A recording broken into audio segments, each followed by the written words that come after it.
Hello everybody, my name is Ilya. And my name is Tyler. Together we make up Kovray, a couple that loves to play board games. And today we'll be previewing a new game for you called Moon Bunny. Moon Bunny. Hippity hoppity, hippity hoppity. So this is from the folks that brought you Steam Up. Hot Banana Games. It's designed by Pauline and Wong, and the illustrations are done by Serene Illustrations. Now in Moon Bunny, you'll be taking a role of a bunny that'll be hopping across the moon, collecting recipes and herbs in order to score the most points in your workshop. Now, this is a prototype, so everything you see here may be subject to change. But with that said, let's head on over to the table and give you an overview of the game. Moon Bunny is played over turns, with bunnies hopping across the moon, acquiring recipes and herbs, hoping to score the most points in their workshop. On your turn, you'll first move your bunny.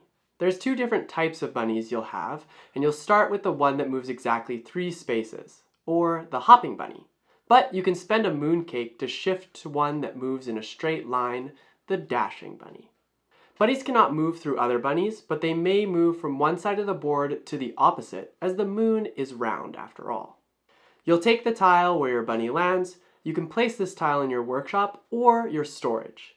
The first tile you place in your workshop must be in one of the 4 starting spaces. Subsequent tiles just need to be placed adjacent to previously placed tiles. These tiles will be the primary way you'll score points. You'll collect herbs with different color backgrounds to help you achieve recipes.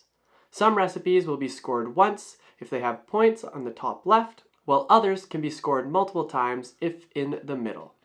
As a bonus, if you surround a recipe entirely with herbs, you'll get an extra turn.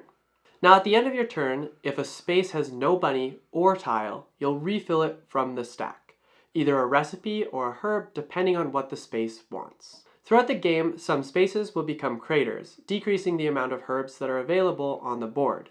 And you'll see a recipe placement tile, which changes the tile type from herb to recipe, giving players more opportunities to collect recipes. We talked about mooncakes briefly before. You'll be able to acquire mooncakes through collecting different tiles, and you can spend 1 to shift bunny types, and you can also spend 1 to acquire a scroll, which are one-time use actions that can help you in the game. For example, 1 can swap positions of 2 herbs on the moon. If you don't use the mooncakes, they'll be worth 1 point each at the end of the game. The game ends when the recipe or herb stack of tiles runs out. At this point, you'll finish the round so everybody gets the same number of turns and play another round. You're now ready to score. You'll score points for all recipes, public on the main board and private on your own workshop board. And then you'll add 1 point per mooncake you have left over. The player with the most points wins. Will you hop your way to victory on a low-gravity moon? I know I will. So now that we've got the overview out of the way, let's dive into why people might enjoy this game. Well, let's kick it off with mechanics. Yes. So first of all, I love how the bunnies jump.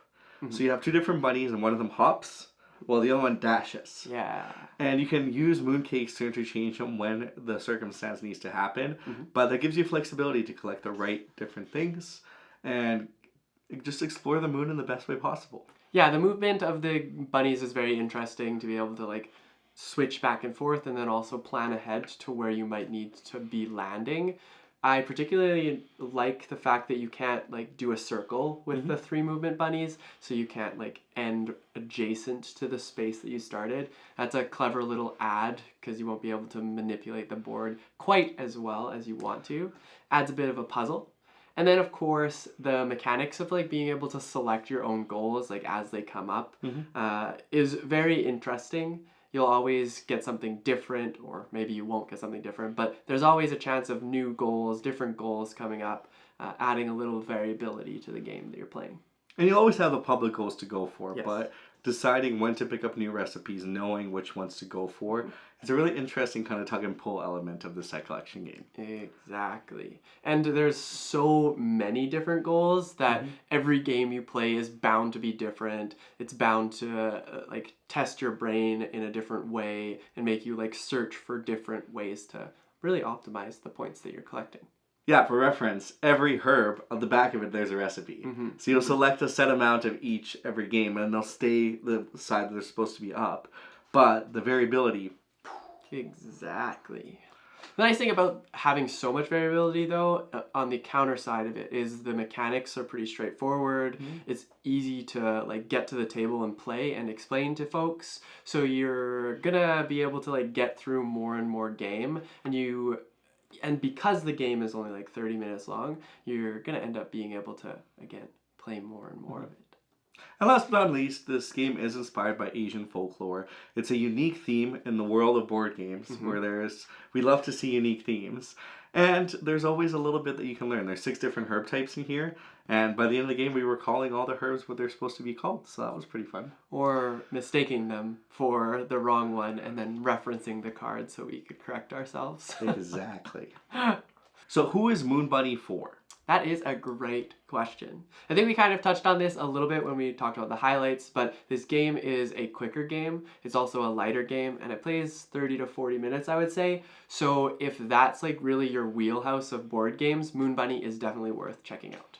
It's also a gorgeous game with a gorgeous production. If you've seen Steam Up, this game is definitely in the same realm of production, so that's very exciting. Exactly. So if any of that interests you, check out the crowdfunding page. We'll link it down in the description down below. You click that link, you learn about it more, and see if this game is indeed for you. The last thing I would mention is it says it's age 8+, so it is extremely family friendly, easy to get to the table, and like we said before, the simple mechanics combined with all of the contract and all the rest of the mechanics really come smoothly together to create quite an easy teach for a game like this.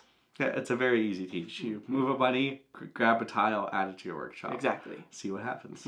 But that's just our words. We'll let you decide by, again, checking out that Kickstarter link down below, and you can let us know whether or not this is your type of game. Now for our question of the day, if you were on the moon, what would be the first thing you would do? Try to find a way to breathe. I would try to see how far I can jump up. That's probably what I would do too, honestly. If I knew that was like safe, sustainable, like good for me to be there, the first thing I would do is see how high I could jump. I'd do a little hop. Hop, hop, hop. But then I think I'd get too scared if I jump too high. It would be kind of terrifying. Yeah, it would be. Like launching yourself into the air way higher. Because what if you don't come back to the moon? Well, you will come back down eventually. What if the gravity is just not strong enough and you'll orbit out? No.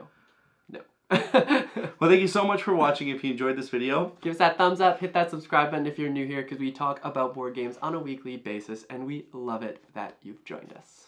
Have a great rest of your day. Bye!